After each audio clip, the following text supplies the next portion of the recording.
หลักธรรมาภิบาลมีความเกี่ยวข้องอย่างไรระหว่างภาครัฐและภาคประชาชนเรามาดูความหมายของคำนี้กันค่ะหลักธรรมาภิบาลหมายถึงการปกครองที่เป็นธรรมเป็นหลักการสำคัญที่ภาครัฐควรยึดถือในการบริการประชาชนเพื่อนำมาสู่ประโยชน์สูงสุดของทุกคนในสังคมในหลักธรรมาภิบาลนั้นมีองค์ประกอบสำคัญต่างๆดังต่อไปนี้ 1. หลักนิติธรรมคือมีกฎระเบียบต่างๆที่สมาชิกให้การยอมรับว่ามีความเสมอภาคถูกต้องเป็นธรรม 2. หลักคุณธรรมคือการยึดถือในหลักความดีงามเช่นความซื่อสัตย์สุจริตความเสียสละอดทนเป็นต้น 3. หลักความโปร่งใส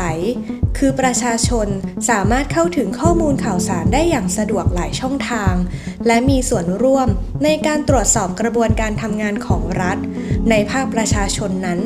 ต้องไม่มีทัศนคติต่อการคอร์รัปชันว่าเป็นเรื่องเล็กๆน้อยๆเพื่อช่วยกันลบปัญหาเรื่องทุจริตคอร์รัปชันให้หมดไปจากสังคมไทย 4. หลักการมีส่วนร่วมคือภาครัฐเปิดโอกาสให้ประชาชนได้แสดงความคิดเห็นได้มีส่วนร่วมในการตัดสินใจถึงเรื่องสำคัญต่างๆในสังคม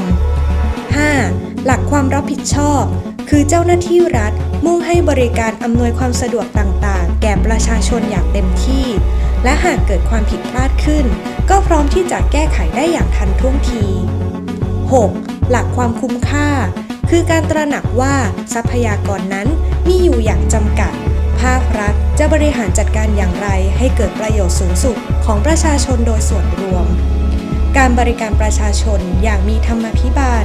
จึงเป็นสิ่งสำคัญในการขับเคลื่อนการพัฒนาระบบราชการไทยให้มีศักยภาพและขีดความสามารถเทียบเท่าในระดับสากลโลก